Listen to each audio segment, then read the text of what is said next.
Good afternoon, everybody. So it's like, I don't know, 4 o'clock on Friday. I wanted to, let's start with this, alright? So,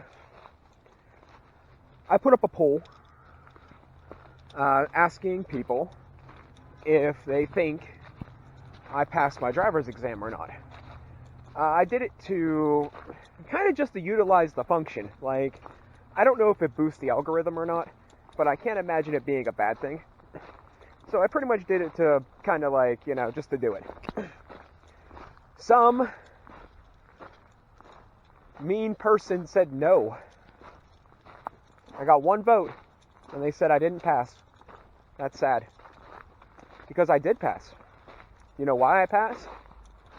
Because I'm freaking old, and I drove for over 3 years, and there was no reason I shouldn't have had my license in the first place. Correction, there's no reason I shouldn't have been driving in the first place. So of course I passed. He said no, you're a jerk. So, there's that. If you would have said the third option, that, I put a yes, no, and I don't care, basically. If you would have said you didn't care, I could have respected that. But actually thinking I would fail,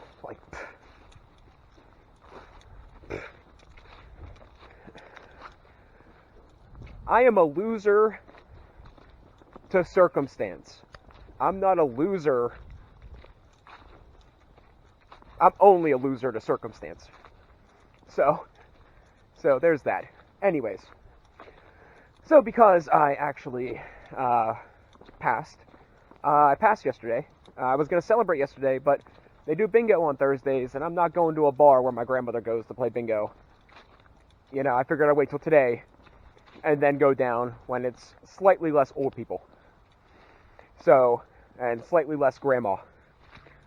So, I plan to go down tonight, spend a little bit of time shooting some pool and drinking a few, throwing a few back to celebrate, the whole one-man party thing, as I do.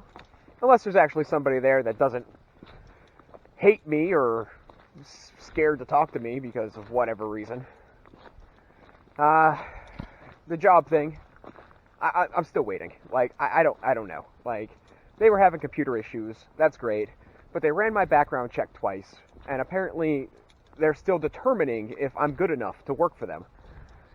So, she said that she can give me the number for me to call them and see if anything happens. And I was like, if I call them, only thing I can really say is, make up your mind. You want me to work for you or you don't?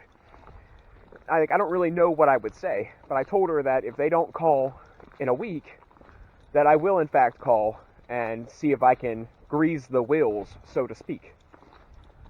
So, that's where that stands. One more thing before I get to my drinking. I was hiking. Well, obviously, that's what I do pretty much 24 hours a day. Well, yeah. I was hiking, it's, kind of what I do a lot, so, and, it rained pretty heavy, and it's still in danger of raining, but I brought an umbrella, so, whatever. I found this, and I was pretty sure it was copper because of the green tint to it, but I scratched it up on a rock to make sure, because I thought maybe that part was a copper or a brass, and then that was, this was iron. But it is, in fact, copper, and it's a pretty hefty chunk. I do think it's some sort of cabinet latch or something. I don't really know what it is. But I gotta get in my backpack anyway to get me a beer. So I will be back in a second. Okay, good enough. Now, I don't really know what to talk about. So once again, I'm just gonna kind of ramble. I'm gonna try to stay away from the topics that irritate me. So, I'm going to try to talk and try to walk and try to have a decent conversation, but I'm going to try to avoid topics that irritate me because good old granny is starting her crap again, so, So, anyways, here's something that is mildly annoying, but I think I can talk about it without getting so enraged that I punch a midget. So here we go. I am I am acquiring...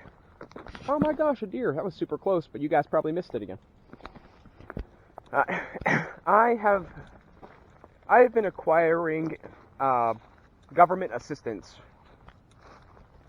with food purchases. Like, I don't know, some people call them like grub stubs or food stamps or whatever, right? And before anybody says anything like, oh, you're a welfare bum, I want to remind you that I can't find anyone to hire me. And I basically, work for free for my grandmother because life sucks. So I have no real income and no real future. So before you say anything about me being a welfare bum, at least I'm doing something in a fact that I actually deserve it. Instead of, selling them to buy drugs or having 15 kids just so everybody pays my bills for me. Or pretending to be a poor, helpless old lady so people pay my bills for me. I'm actually, taking care of my grandmother and not getting paid for it. So, got anything bad to say about it? No, I don't really care, because there's an animal. What are you? Turkeys? There's 2 turkeys. Hens. Small ones, too.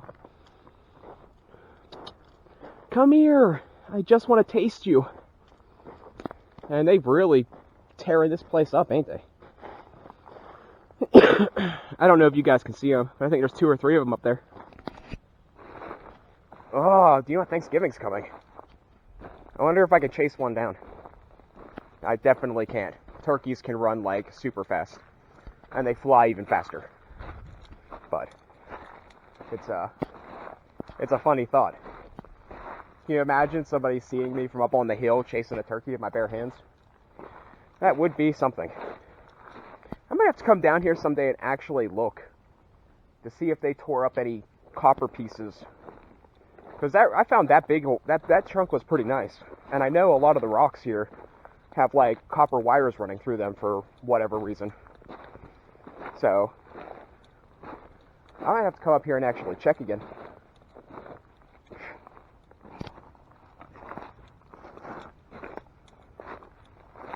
There's a bunch of that wire. That's copper, but that's like information cable. So it's like wrapped and insulated like twice with a giant steel rod. So it's not really worth it.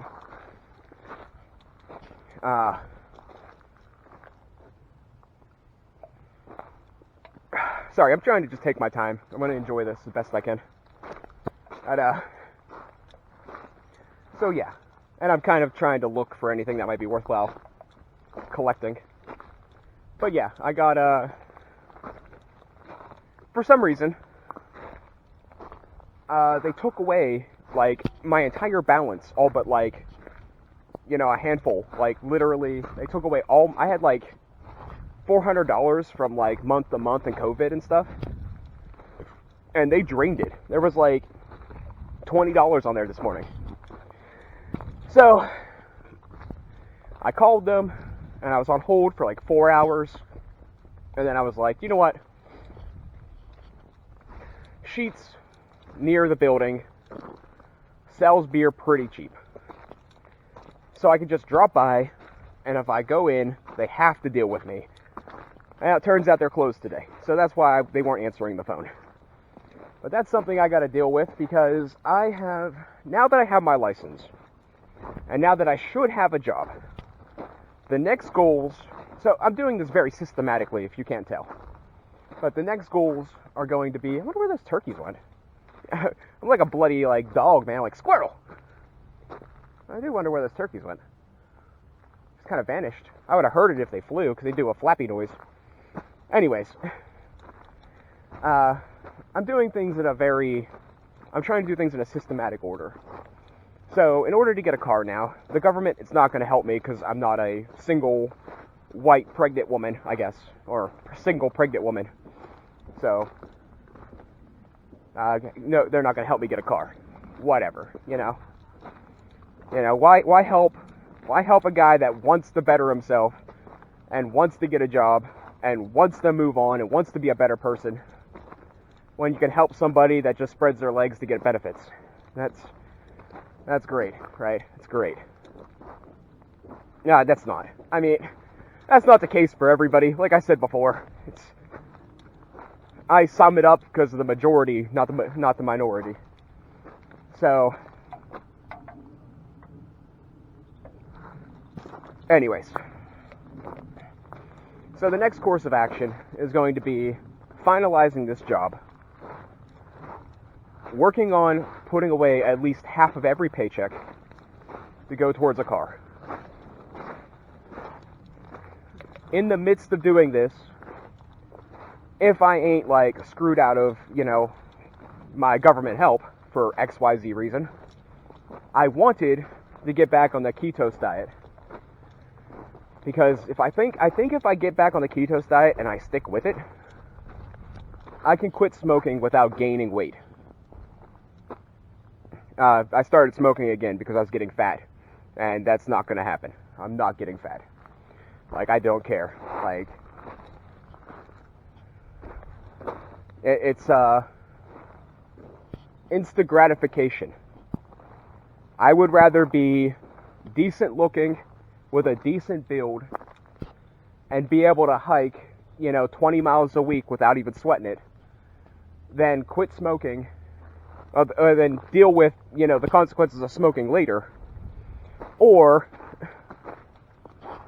quit smoking, gain 30 pounds, and make it harder for me to walk and hike.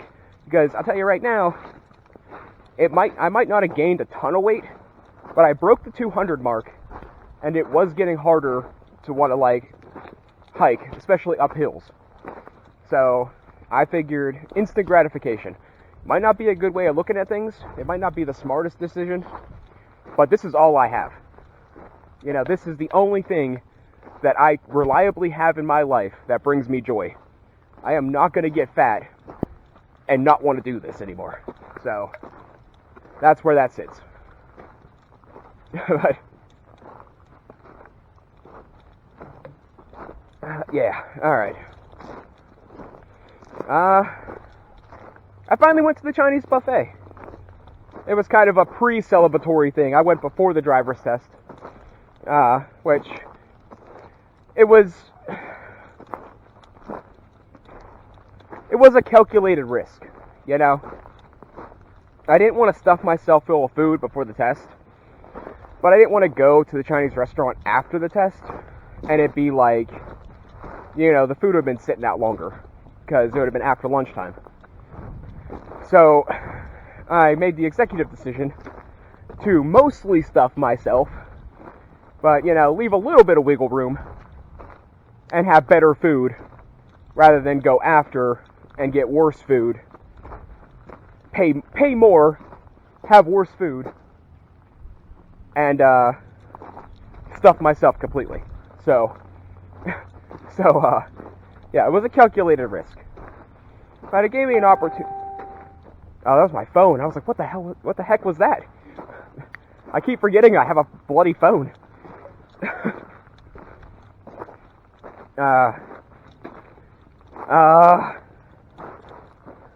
So it gave me an opportunity to try buffet sushi again, because it's been a while, and I still hold to what I say. Mine was pretty close when it was fresh. I wanna keep that in mind. The older it got, the worse it got. But I mean, that goes the same with everything. But when it was fresh, it could compete with buffet sushi. So I'm quite happy with the results.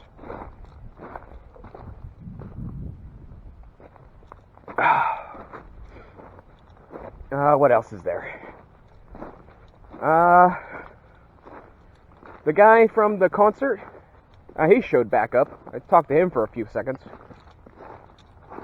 I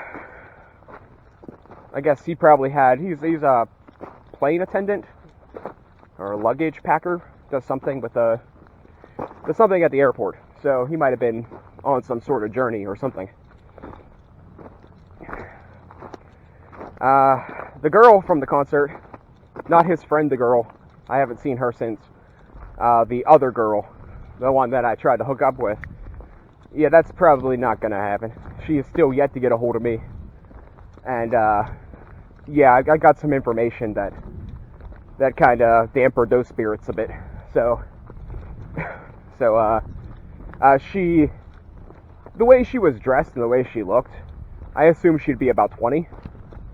But then I saw her leading the majorette band people from a school in a parade. Now, that doesn't mean she's not 18. That doesn't mean she's not of age, but you know, that severely diminishes the chances. So I mean, maybe she found out how old I was, and that's why she never got a hold of me. But it is what it is. It's sad because, like I said, I don't put myself out there very often. So it's sad, but that's life. Life is sad. So best to get used to it early.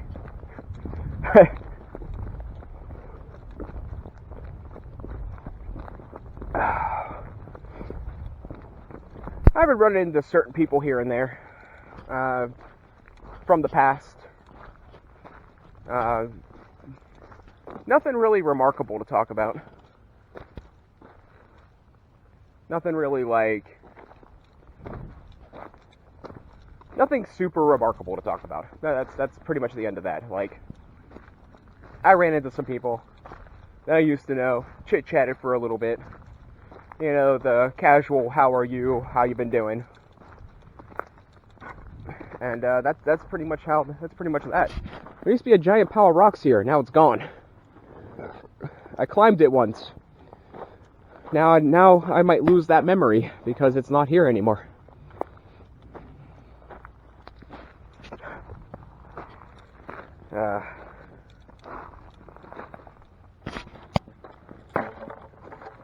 PVC pipe.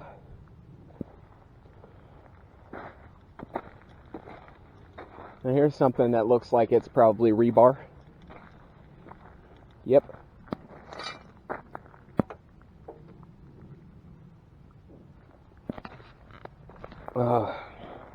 More steel. Some sort of spike.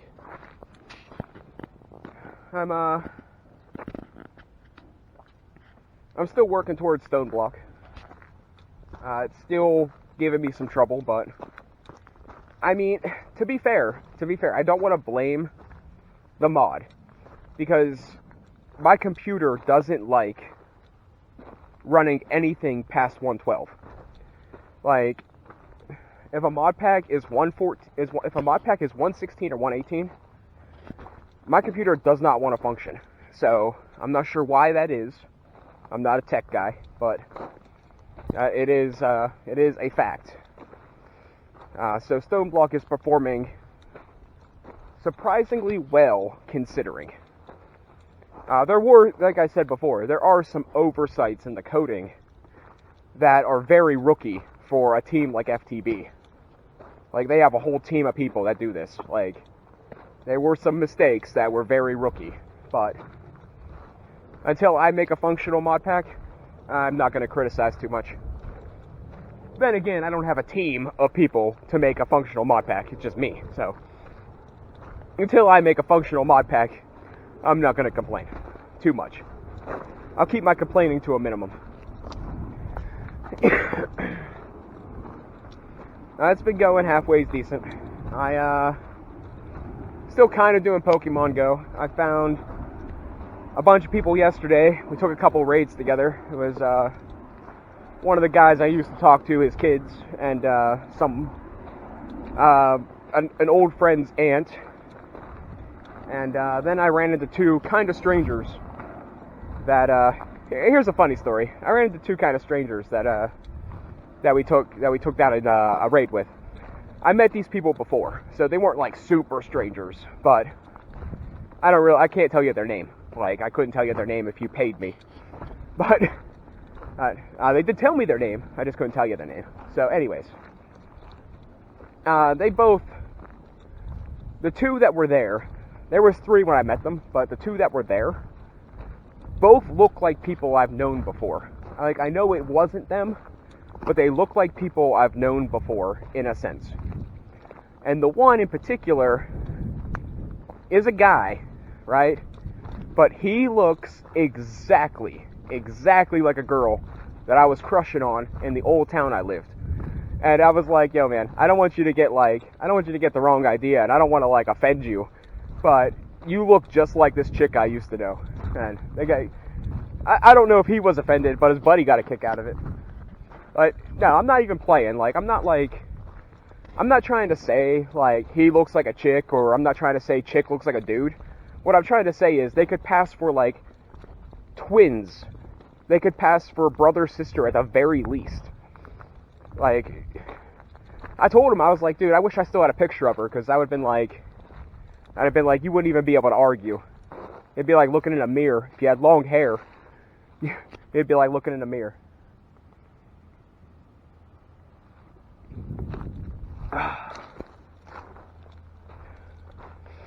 So, yeah, that was something. It was cool. It was cool. Like, it's one of those double-edged swords, you know? Meeting people and talking to people is nice. It reminds you that being social is something people should be. But at the same time, when you're not social so much, it kind of creeps up on you. Like, it's hard to explain, but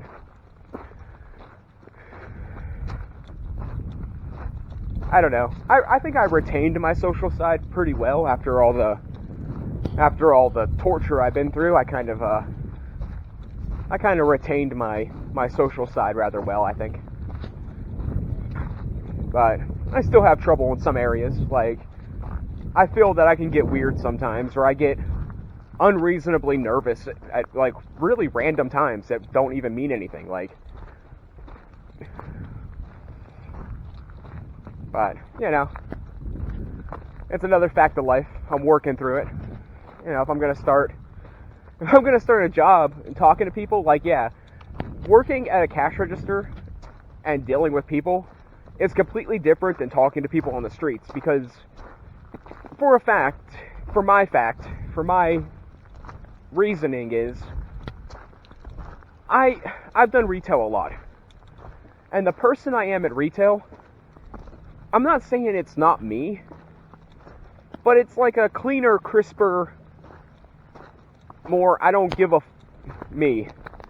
It's more of a, you know, casual, chill, but business up front kind of thing, you know? I'm here to do a job, and that's that. But when you gotta make, like, small talk and actually meet people and actually talk to them, and you're doing it on the streets, it's like, it's kind of a different, it's just a different feeling. It's like when I told the driving examiner dude, the driving examiner dude, I swear, this is my first beer. I'm not even drunk yet. But the driving examiner dude, like, I was like, you wouldn't believe that I am blankety blank age, and I'm still nervous to take this test. Luckily, he kind of felt it, because he was like, yo, you're being judged. Like, he kind of hit the nail on the head, because I told my aunt before I got there, I was like, it's not so much that I think I'm gonna fail. Like, I pretty much know I'm gonna pass. It's the idea that somebody's there grading me. It's like public speaking. I don't have any problem talking to the camera, because when you guys judge me, it's already over. But if when I'm public speaking, I'm being judged in real time, and that works on my nerves. So he kind of hit the nail on the head, so to speak. And he's like, yeah, I mean, it's kind of natural that you get nervous because you know this is something that's relatively important. But let's talk about that a bit. All right, so I did the whole thing, right? I had the whole parallel parking thing to start, and it was cool and all. I had 3 backups. You could back up 3 times, pull forward. I backed up twice, and I was in. It wasn't like the cleanest job. If I backed up one more time, it would have been significantly better. But, you know, I was in, so I was in. You know, I didn't want to mess it up. I was like, you know what, I'm in. And he's like, you're good, go. So we went, and that's how that went. So then we drove around this little town. We made a couple rights and lefts. And oh no, do you know what? No, here's where we should start. I was driving my aunt's car. I drove my aunt's car maybe 6-7 times now. And you might argue that most cars are the same in this respect, but I haven't driven in like 5 years. The first thing he wanted to know was like emergency brake, you know, the headlights, the high beams, the low beams, the turn signals. And I'm there like deer in the headlights, like, oh man, okay, think. Because I never went over that. That's just second nature, you know? Like, I had to think, like, if I'm making a right turn, which way do I flip the doohickey? You know, I had to think about it for a second. Because it's not something you really think about. It's not something you're told. Like, if you drive for so long, it kind of just comes natural. And a lot of cars, their headlights are automatic. Like, I never thought to ask. Like, should we go over the controls before I actually go? Because it's just second nature. So when he was actually asking, I was like, oh man. But no worries. I went through that with, like, flying colors, you know. That was, the only thing I did was, when he told me to do the windshield wipers, I triggered the fluid instead of turning them on right away. But other than that, I hit it out of the park. The parallel parking, the thing, I hit it out of the park. It was great. I did everything I was supposed to do. Then we got onto the drive into the town, right? And the drive into the town was, you know, I was driving on highways for years. So driving through a town is like cakewalk. You know, you make sure nobody runs out in front of your car. You watch for street lights, and you're pretty good. So that went smoothly. I went back, and then he told me to park, right? So he told me to go back to the place and park. So that was pretty much, the test was over, right? So when he told me to park, I kind of just, like, you know, stopped at the intersection, saw nobody was there, drove through, parked the car, right? So I pulled my aunt on this one, right? I kind of double parked. Is that what they call it when you park on the line? I kind of parked on the line like a jerk. And he was like, you gotta fix that. I was like, yeah, I know. So I was like, I wouldn't be me if I didn't screw up somewhere. And when it all boiled down, he was like, we don't really grade the parking part. So he was like, it's whatever. But he said what all boiled down to was I didn't signal in the parking lot. And I thought, I was like, you're not wrong. I didn't signal, but I didn't really turn either. Like, I pulled up and I, you know, slightly shifted to the left. I didn't make a turn. I slightly shifted to the left to the parking lot. Like, it wasn't even like, if I had to describe the angle that I took the car from, if I was straight at the intersection and I had to describe the angle I went, it might have been 12 degrees, maybe, to get to the parking space. So it didn't really, like, it kind of triggered me a bit, because I was like, I had the signal there, like, in a parking lot, and at that kind of angle, like, I should have signaled. Like, that's a thing. Like, it wasn't an intersection, it was a parking lot. So, long story short, I passed the test. So, but he did make a note of that, and I was like, does that really count?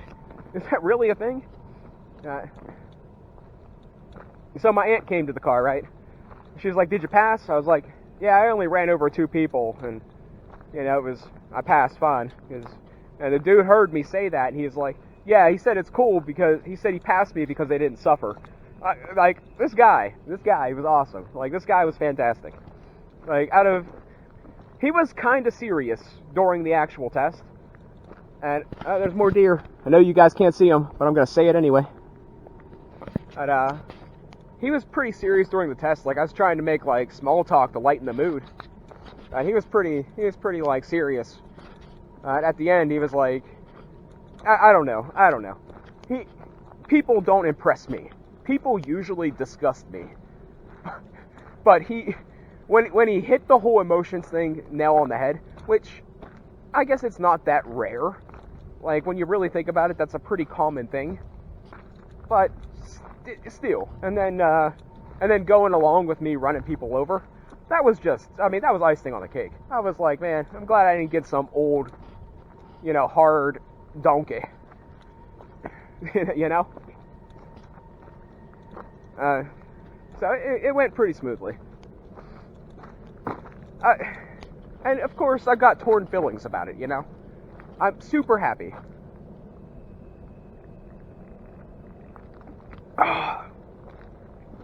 I'm super happy that I actually got. I'm legally allowed to drive.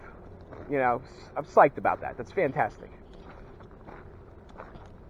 But paying somebody for permission to do something in a supposed free country, when it's something that I do better than a lot of people that already have the documentation to do it, irks me. It irks me. Because I'm like, if I knew where the money was really going, it would be different. Okay, you know what? Let's stop all that. Because previous video I said you got to pay like $40. Apparently that's not true. Apparently when you pay like the $5 for your permit, or $10 or whatever it is, that pays for the test and the license, which is phenomenal because I didn't know that was a thing. I thought you paid like $40 to actually get your license card. So that was cool. So I can't really complain about that. Now there is like a $30 or $40 you got to pay like every 4 years or something. But I guess let's go the long way. It's getting dark, but I don't really care. We'll be across the bridge before it's dark.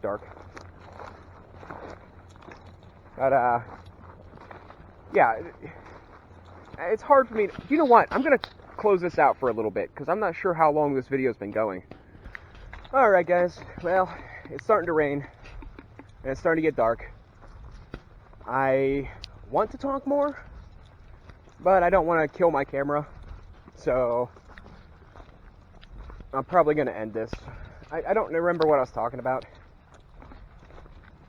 And nothing I say really matters anyway. So I might as well just, the things I say on camera, I wholeheartedly believe. And for better or worse, most of the time, I'm right, whether it be good or bad.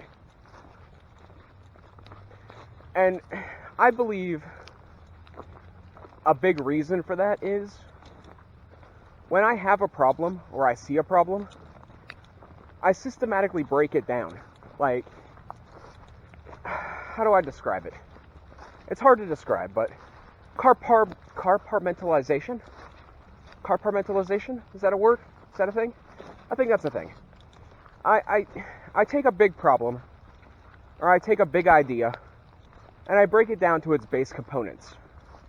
And then I'm like, okay, so more than likely, this is going to happen. It's like counting cards at blackjack. Like, if you're good enough at it, you can almost tell the future. Like, no, I mean, if you practice it enough, if you practice taking a big problem and isolating the small components, you can almost tell how something's going to end. And as I said before, for better or worse, I'm right a lot, and unfortunately, a lot of the times it's for the worse. So I try not to be pessimistic. I try not to be a Debbie Downer. I try not to be glasses half empty kind of guy. Like, I always try to say, like, there's a silver lining, cup half full, whatever other analogy you like to place in there, whatever Confucius say, fortune cookie bullcrap you like to pin together.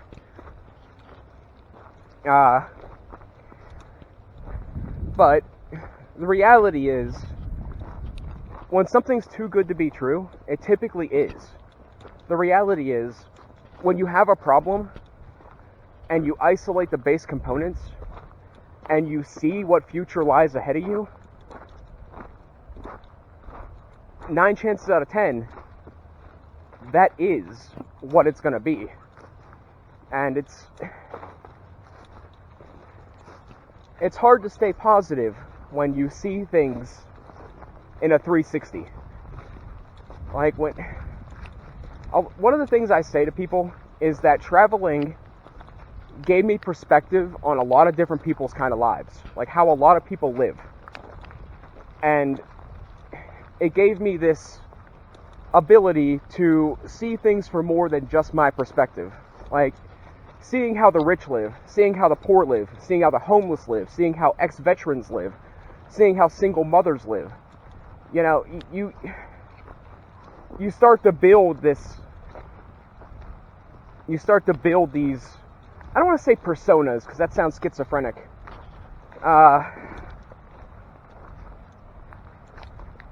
Viewpoints. You start to build these different viewpoints on subjects. And like, what would you do if it was you? Why do they deal with things this way? And again, that just kind of helps with the compartmentalization that I'm talking about. So I had a couple conversations lately about things I've done in the past. And one of the things that I always go back to, one of my experiences that were overall good, was when I joined the carnival, right? I joined the carnival for about 9 months. And I would tell any person, rich, poor, whatever they are, that I would not recommend it as a lifestyle, but I would demand it as a short-term opportunity. The only thing... Here's the way I would describe it, okay? Working at the carnival was crappy pay and hard work, but it was a side of life that you cannot get anywhere else. The people you deal with, the things you do, the places you go, you can't really get that anywhere else. The real complaint I have, the only real complaint I've ever said about the carnival, the true complaint I said about the carnival, was the diet. Like, I basically lived off of like ramen and like monkey bread, you know, like what you eat, you have to eat cheap because you don't get paid a lot. So your diet suffers heavily if you join the carnival. But I would tell any person that ever asked me to do it, like go join the carnival for like 3 months, maybe a little longer. I would never recommend it. I would never recommend being a lifer. There was people there that did it for their entire lives, 40, 50 years. I would never recommend that. Like, there's no true future there. But I would recommend to every single person, rich, poor, big, small, male, female, to go and join the carnival for a couple of months. Travel with them, get that experience, because that kind of experience you can't pay for. That kind of experience you can't get anywhere else. That is one thing that I have that so many people will never have. It's how you learn the value of a dollar. It's how you learn hard work. It's how you learn how true family treats each other. How a family should be. Complete strangers treated me better than most of my family. So, I reiterate one more time, wow, it stopped raining. Great. But I'll reiterate one more time. If you have the opportunity, do it for a couple of months. If you feel that your life isn't going anywhere, or you feel that you have a good thing to crash back on, or you want to do some traveling for cheap, do it. Like, it'll give you a side of life that you can truly value. Yeah, that's it. I've had It might sound like bragging, and I know I said it a couple of times, but I've hung out with millionaires. I really have. And I would trade that time. I would trade that time for more time at the carnival, hands down. Don't get me wrong. The old dude, he was super nice and he was pretty down to earth, but it just wasn't the same. It wasn't the same. Like, it was something that I easily overlook. Like, that chapter of my life had barely any impact on me, but I always viewed money as, I don't know, I always viewed money as inherently bad, maybe? Maybe not. I don't want to say that. I always viewed money as, like, something that's nice to have, but I'd never understand why you'd kill for it. You know, like, society and people idolize money. Business and the collective idolize money. I'm not them. Alright, I'm rambling. I wanted to I figured I was talking about it quite a few times recently. I wanted to part that knowledge on anybody that is smart enough or dumb enough to listen to what I say. So, thanks for watching. Thanks for listening. And, hopefully I'll catch you guys some other time.